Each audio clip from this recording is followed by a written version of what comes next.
Consequences of money laundering.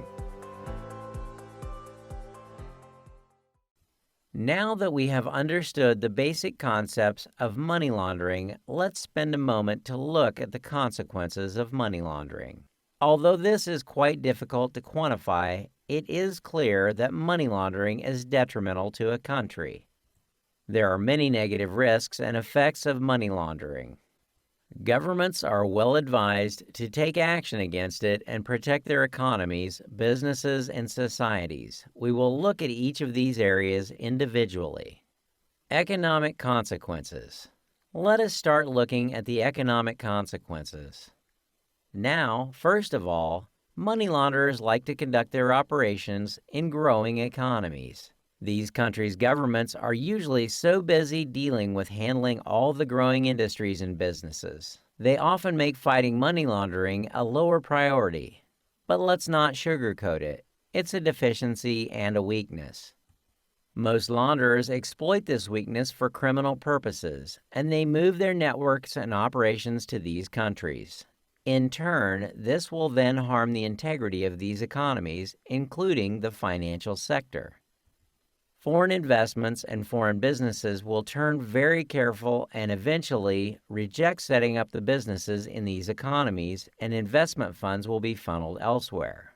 Once money launderers have infiltrated an economy, the economy will have a reputation to have only lax money laundering controls in place.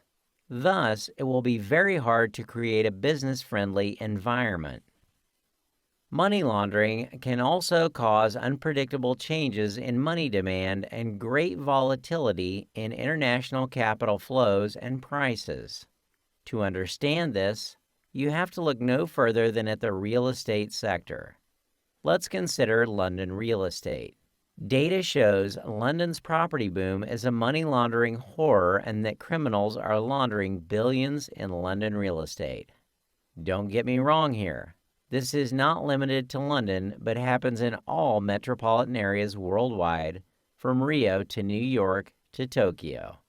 Criminals love luxury real estate, and governments worldwide are scrambling to find ways to stop them from scooping up addresses in their most renowned cities. Money laundering through real estate is a growing worldwide problem. It is estimated that $1.6 trillion per year are laundered through real estate. Such volume making it virtually impossible for the city's residents to afford a property. Business consequences. Let's continue looking at business consequences. Money laundering impairs the development of the legitimate private sector. Money launderers have different business economies that can offer their products below production costs. It sounds ridiculous, but they don't have to profit with their products and earn a margin.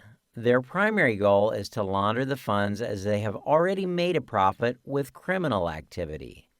This makes it very difficult for legitimate businesses to compete, eventually forcing them to go out of business. Criminals may also purchase initially productive businesses and turn them into crime partners to launder their funds. This leads to a decrease in the productivity of these businesses and, at scale, to a decrease in the economy's overall productivity. Social consequences. Last but not least, let's look at social consequences. Money laundering rewards corruption and crime. Successful money laundering damages society's integrity, undermines democracy, and the rule of law. If money laundering is not dealt with effectively, there will be negative social and political effects. Organized crime can infiltrate financial institutions, acquire control of large sectors of the economy through investments, or offer bribes to public officials and entire governments. Criminal organizations' economic and political influence can weaken the social fabric, collective ethical standards, and ultimately the democratic institutions of society. Generally speaking, money laundering enables criminal activity to continue.